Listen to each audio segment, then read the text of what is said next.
Ladies and gentlemen, thank you very much for joining us today. It's my pleasure to introduce Secretary of Defense Lloyd Austin and Chairman of the Joint Chiefs of Staff, General Mark Milley. Secretary Austin will begin with some brief comments, followed by General Milley. I will call on the reporters, and due to time constraints, I would ask you to please limit your follow-ups. With that, I turn it over to Secretary Austin. Well, thanks, Patrick. Good afternoon, everyone, and thanks for joining us today. We've just concluded our 9th meeting of the Ukraine Defense Contact Group. I'd like to thank Ukrainian Minister of Defense Reznikov and his team for once again joining us today. Now, next week, the world will mark a grim milestone. It will have been a year since Russia invaded its peaceful neighbor, Ukraine. Our hearts are with the families of all the Ukrainian soldiers killed and wounded, fighting to defend their country, their sovereignty, and their fellow citizens. And we mourn alongside the Ukrainian civilians who have lost children and parents and loved ones as Russia has deliberately attacked civilian targets. Russia has inflicted a year of tragedy and terror on Ukraine. But the people of Ukraine have inspired the world. We deeply admire the resilience of the Ukrainian people and their determination to defend their territory, their sovereignty, and their freedom. And nations of goodwill have rallied together to reject Putin's vision of world chaos. Of a world of chaos where tyrants can trample borders and conquer their peaceful neighbors and break the rules of war.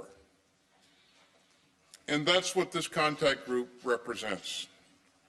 Together we have made clear that we will support Ukraine's self-defense for the long haul. And we will move out with the urgency that the moment demands. Earlier this month, the United States announced another round of security assistance for Ukraine. The presidential drawdown announcement included more ammunition for HIMARS. It included 190 heavy machine guns to counter unmanned aerial systems from Russia or Iran, 181 MRAP vehicles, and more than 2,000 anti-tank munitions and other key capabilities. We also added $1.75 billion in Ukraine Security Assistance Initiative funds for critical air defense capabilities, including counter-UAS systems and more.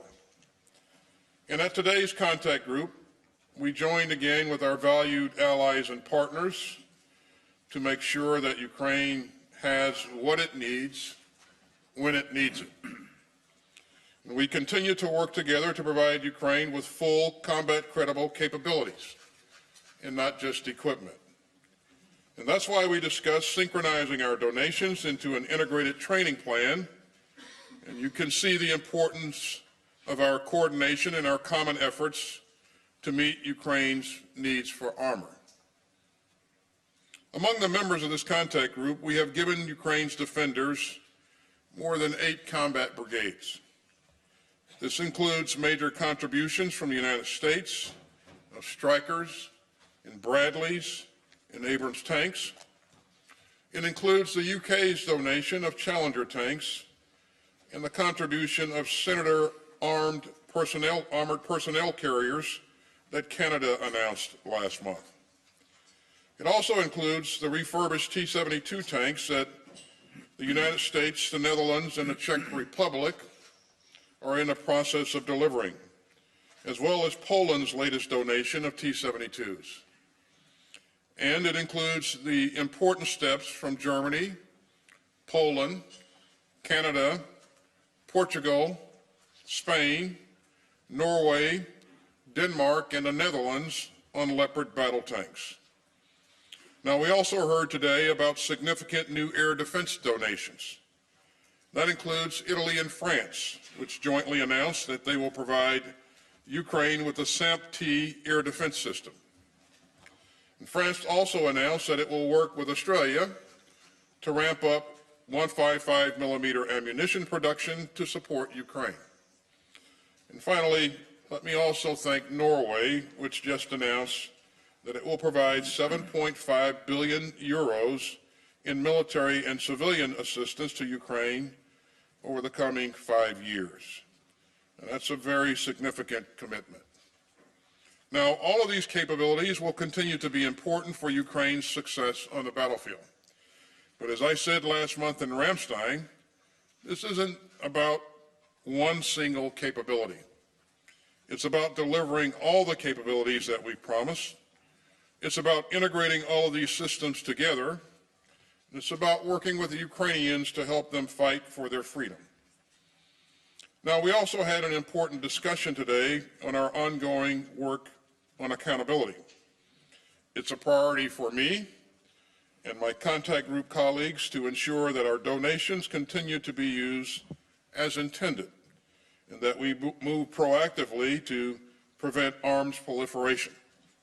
And we will keep working with our Ukrainian partners to ensure that all of the equipment that we're providing continues to reach the brave troops on the front lines.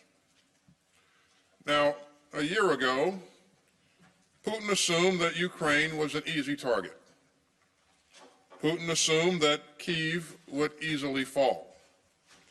And Putin assumed that the world would stand by. But the Kremlin was wrong on every count. Over the past year, Ukraine's soldiers have fought valiantly for their country. Ukraine's people have shown deep courage in the face of Russian cruelty, and countries of goodwill have rallied to defend an open order of rules and rights. Together we seek a world where disputes are resolved peacefully, where sovereignty is respected, where borders are honored, and where civilians are protected. Those are the values of this contact group. We stand united in our support for Ukraine's fight for freedom, and we will stand together, united and resolute, for as long as it takes. And with that, let me turn it over to General Milley. Thank you, Secretary Austin, and thank you for your leadership, leading this ninth successive contact group. This is an incredible level of effort by many, many countries. And it wouldn't be happening without the leadership of Secretary Austin. Good afternoon to everyone, and let me start by giving my condolences to the people of Turkey and Syria with the tragic loss of life and suffering that has occurred because of the recent earthquake. Also suffering of the Ukrainian people. We are approaching the one-year anniversary of Russia's illegal invasion of a sovereign nation, the sovereign nation of Ukraine. And I want to thank the ministers of defense and the chiefs of defense that were here today, representing 54 countries that continue to participate in this group. The actions of those leaders over the last year have contributed substantially with real effect on the battlefield, and they collectively have demonstrated unwavering commitment to the defense of Ukraine. And a special thank you to the Ukrainian Minister of Defense, Reznikov, and his Deputy Chad, General Moisuk, who continue to display exceptional leadership.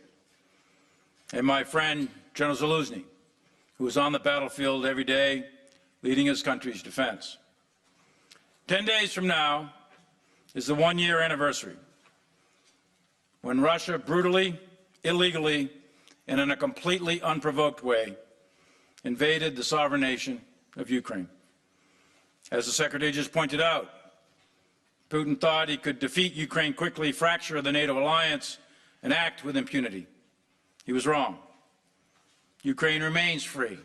They remain independent. NATO in this coalition has never been stronger, and Russia is now a global pariah. And the world remains inspired by Ukrainian bravery and resilience. In short, Russia has lost. They've lost strategically, operationally, and tactically, and they are paying an enormous price on the battlefield. But until Putin ends his war of choice, the international community will continue to support Ukraine with the equipment and capabilities it needs to defend itself. Through this group, we are collectively supporting Ukraine's ability to defend its territory, protect its citizens, and liberate their occupied areas. In the face of a barbaric Russian invasion, Ukrainians remain resilient. The nation of Ukraine is united for one single purpose: to expel the Russian forces from their territory and to defend themselves. For Ukraine, this is not a war of aggression, it is a war of defense. For Russia, it is a war of aggression. The Russian military has paid tremendous costs in their war of aggression, and now they have resorted to sending conscripts and prisoners to imminent death. In recent months, the group who gathered here today pledged to provide significant quantities of battlefield capabilities, tanks, air defense, and munitions. 11 countries have pledged tanks, 22 have pledged infantry fighting vehicles, 16 pledged artillery and munitions, and 9 more pledged air defense artillery. The group is focused on delivering the capabilities committed and efficiently providing the training, the spare parts, the sustainment, logistics necessary for the full employment of these systems. Training, maintaining, and sustaining Ukraine's remains key for Ukraine to prevail. Throughout this war, Ukraine has showed incredible resourcefulness in how they integrate varied capabilities to adapt to the changing dynamics of this battlefield. Ukrainians have combined unbreakable will with innovative tactics and empowered their leaders to liberate their own country. Russia, on contrast, is waging a very costly war of attrition, while Ukraine is effectively leveraging their asymmetric advantages in order to defend itself. And the most important asymmetric advantage they have is courage, resilience, and tactical skill. This war is extremely dynamic, and Ukraine today is fighting while training and evolving for future operations. Ukraine will integrate recent commitments of armored vehicles, infantry fighting vehicles, and tanks with fires to achieve the effect of synchronized ground maneuver. While Russia has waged this war for far too long, they will not outlast the Ukrainian people, nor the group of allies and partners that met today. The purpose for the United States and allies, as said by our political leadership, is very simple. It's to uphold the rules-based international order, an order that rejects the idea that big, strong, powerful nations can attack other smaller countries, that borders shall not change just by the use of aggressive military force. This is the very underlying founding principle of the United Nations at the end of World War II. Ukraine does not stand alone. 54 countries met today to ensure that Ukraine can defend itself and the principles that guide international conduct, and those principles will be upheld. We will remain a unified coalition.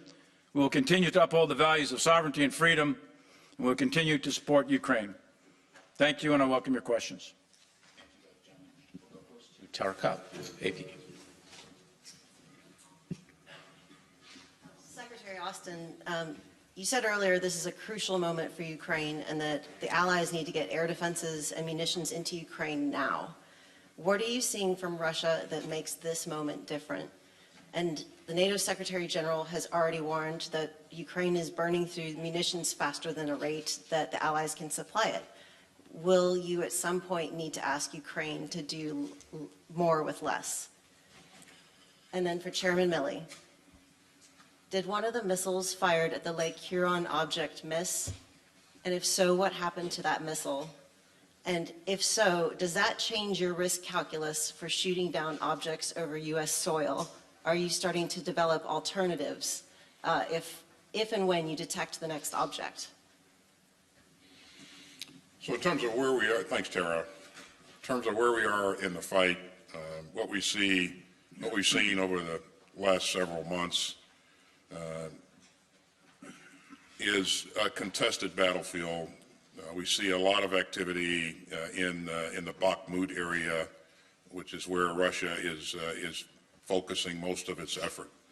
We see Russia introducing a number of new troops to the battlefield.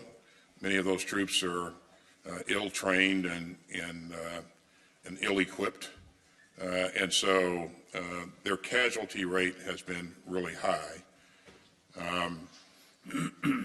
What Ukraine wants to do in the, at the first possible moment is to establish or create momentum and establish conditions on the battlefield that continue to be in its favor.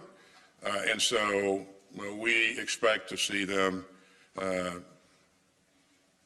conduct an offensive sometime in the spring. And because of that, all of the partners in the Ukraine Defense Contact Group have been working hard to ensure that they have the armored capability, the fires, the sustainment to be able to be effective in creating the effects on the battlefield that they want to create. And so we believe that there will be a window of opportunity for them to exercise initiative and then change or continue to create the right conditions on the battlefield there. In terms of munitions, this has been a tough fight throughout, and Ukraine has been at this for a year, and so they have used a lot of artillery ammunition. We're going to do everything we can, working with our international partners, to ensure that we give them as much ammunition as quickly as possible, and that we'll do everything we can to sustain our efforts there as well. We are working with the Ukrainian soldiers in various places throughout Europe to emphasize additional training on maneuver, so that as they place more emphasis on maneuver and shaping the battlefield with fires and then maneuvering, there's a good chance that they'll require less artillery munitions, but that's left to be seen. So we're going to do everything we can to make sure that they have what they need to be successful, and that's what we continue to emphasize here in the Ukraine Defense Contact Group, and we think the training will pay additional dividends as well. So Tara, on the balloon shot, yes, first shot missed on the fourth balloon. So we're talking about the balloon that was downed over Lake Huron. The first balloon, the Chinese spy balloon that went down over the Atlantic on the South Carolina coast, that shot hit. The second one over Alaska, on the north coast of Alaska, that one hit. The third one that landed in the Yukon, that one hit. On the fourth one over Lake Huron, first shot missed, second shot hit. So the most important thing for the American military is to protect the American people. So we evaluate the risk. We evaluate the risk of the balloons themselves. Are they a kinetic threat or not? Yes, no. Are they an intelligence threat? Are they a threat to civil aviation? All those things we go through very, very carefully. We determine what the debris field is likely to be with one of these platforms landing on the Earth's surface or in the water. So we go to great lengths to make sure that the airspace is clear and the backdrop is clear out to the max effective range of the missile. And in this case, the missile landed harmlessly in the water of Lake Huron.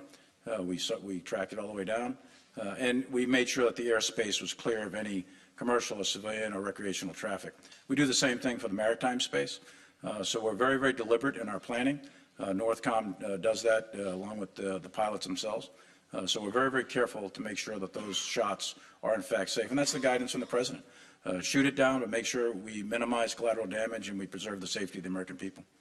And just a quick clarifier, are you confirming that the other three objects were also balloons like the first one? I'll just use the word object. That's what everyone's using. We'll see. We don't have them recovered yet, as you know. Number 2, 3, and 4 are not recovered yet.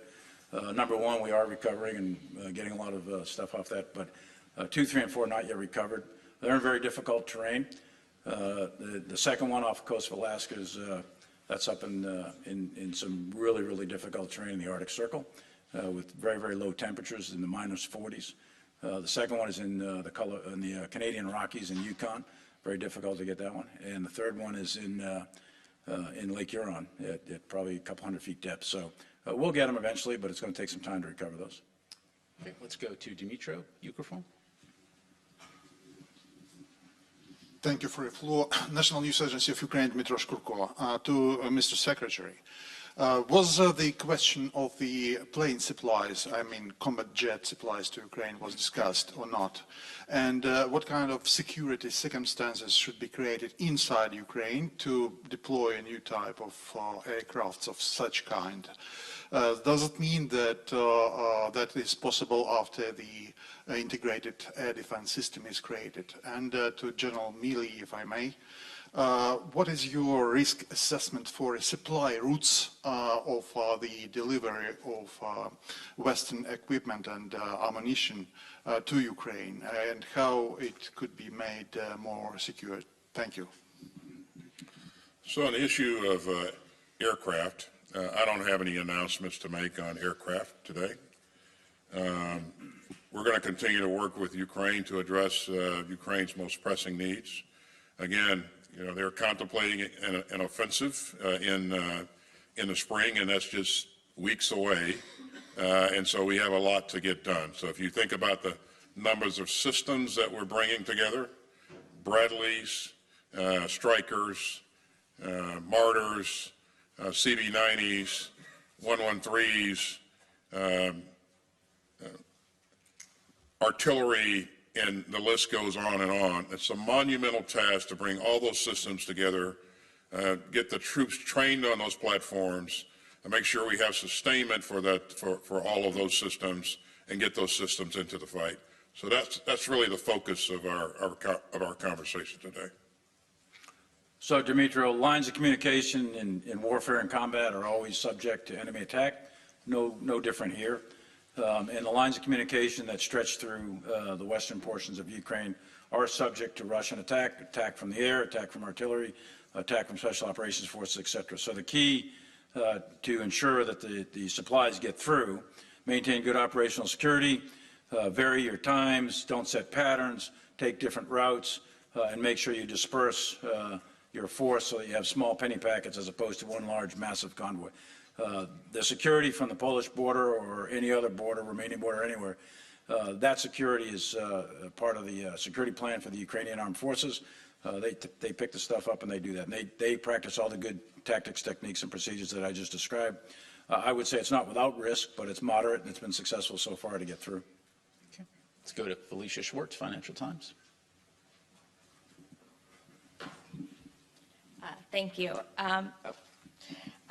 First, for Secretary Austin, we've heard from Western officials that Russia's Air Force is well intact and that the Russians are preparing to launch an air campaign as its land forces are depleted. Where is Russia amassing aircraft ahead of the offensive? How soon could this begin? Has this hastened the need to provide air defense to Ukraine? And has enough assistance been provided so that Ukraine is ready to defend against it? And then for Chairman Milley, does Russia have the right equipment to pose a threat to the Ukrainians and break through in the Donbass? And separately but relatedly, is Ukraine going to get enough equipment and enough time and have a big enough force on the ground to be able to have a serious counteroffensive? Thanks, Felicia. In terms of whether or not Russia is massing its aircraft for some massive aerial attack, we don't currently see that. We do know that Russia has a substantial number of aircraft in its inventory and a lot of capability left. That's why we've emphasized that, you know, we need to do everything that we can to get Ukraine as much air defense capability as we possibly can. And recently, you've seen us step up and offer Patriots. You've seen other countries come forward with SAMP-T and IRIS-T, but it's not enough, and we're going to keep pushing until we get more because that threat is out there. But again, many countries have stepped up to the plate thus far. Our effort currently is to get these capabilities into country as quickly as we can, and then integrate those capabilities so we truly have an integrated air and missile defense capability. And I would add that Ukraine's done a credible job of intercepting a lot of the rockets and missiles that have been launched by Russia in those recent attacks. But again, we want to make sure that they have the ability to protect themselves going forward in the event that Russia tries to introduce its air force into this fight. They haven't done so thus far because Ukraine's air defenses have been pretty gosh darn effective, as you know. So, Felicia, on whether or not the Russians have the capability and equipment, et cetera, to continue the attack in the Donbass, they are attacking in the Donbass right now. Their progress is slow. It's a war of attrition. They're taking heavy casualties. Their leadership and morale is not great, and they're struggling mightily. However, they do have numbers, and as you know, President Putin did a call-up of several 100,000, and those folks have been arriving on the battlefield. So they do have numbers, and whether or not they're successful in pressing the fight, that remains to be seen. But that fight has been going on, and it's a slow, grinding battle of attrition in that general area. For the Ukrainians, I don't want to project forward what the Ukrainians may or may not do. As you know from this particular conference here, we are plussing up with a significant amount of capabilities with ground maneuver, artillery, et cetera. What they do with that, that'll be up to the Ukrainians in the coming weeks and months. We have time for one more. Let's go to Marcus Price, ARD Television. Thank you very much. One question to Secretary Austin about the stance of the U.S. when it comes to delivery of fighter jets. And President Biden said no to the delivery of F-16, also earlier in the conflict when Poland offered to deliver MiG-29 via Ramstein to Ukraine. I think the U.S. stopped it. Has this position evolved?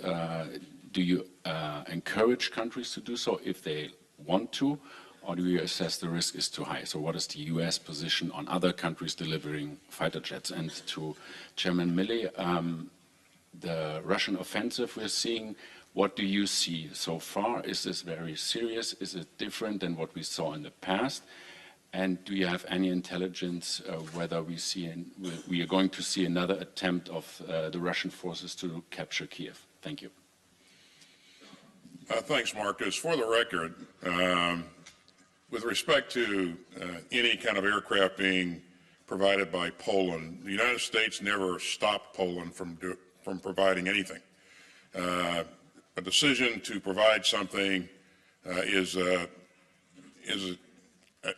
the decision made. That will be a decision made by the leadership of that country. That's certainly not something that we can or will dictate. In terms of whether or not we're going to provide F-16s, as I said earlier, I don't have any announcements to make, and I don't have anything to add to what our president said earlier. So, and I'll just leave it at that. So. And Marcus, on the issue of the Russian offensive, this offensive that you see ongoing right now, generally in the Bakhmut area, from Kharkiv all the way down to Kyrgyzstan, the front line is quite stable, even though very violent, a lot of fighting.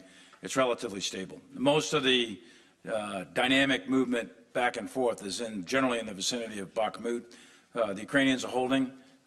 They're fighting the defense. The Russians, primarily the Wagner Group, are attacking. But there's what I would describe it as is a very significant grinding battle of attrition with very high casualties, especially on the Russian side. There's no fancy arts of maneuver going on here. This is frontal attacks, wave attacks, lots of artillery with extremely high levels of casualties in that particular area. And how long that will last is difficult to say, actually. It's been going on for weeks, and I think it'll continue to go on until either the Russians culminate. I don't think the Ukrainians will just collapse or fold. I think they're going to continue to fight. So that's a battle worth that we're paying attention to very, very closely and making sure that the Ukrainians have the capability to continue to defend. As far as Kyiv, I'm not going to go into what intelligence we have or don't have. I would just say that right now there's always a potential threat. There's clearly air threats, missile attack threats. Kyiv is the capital, and that was a significant objective early in the war. So I would never discount Russian capabilities to attack Kyiv, but right now we're not seeing any significant indicators and warnings. Ladies and gentlemen, that is all the time we have available today. This concludes our press briefing.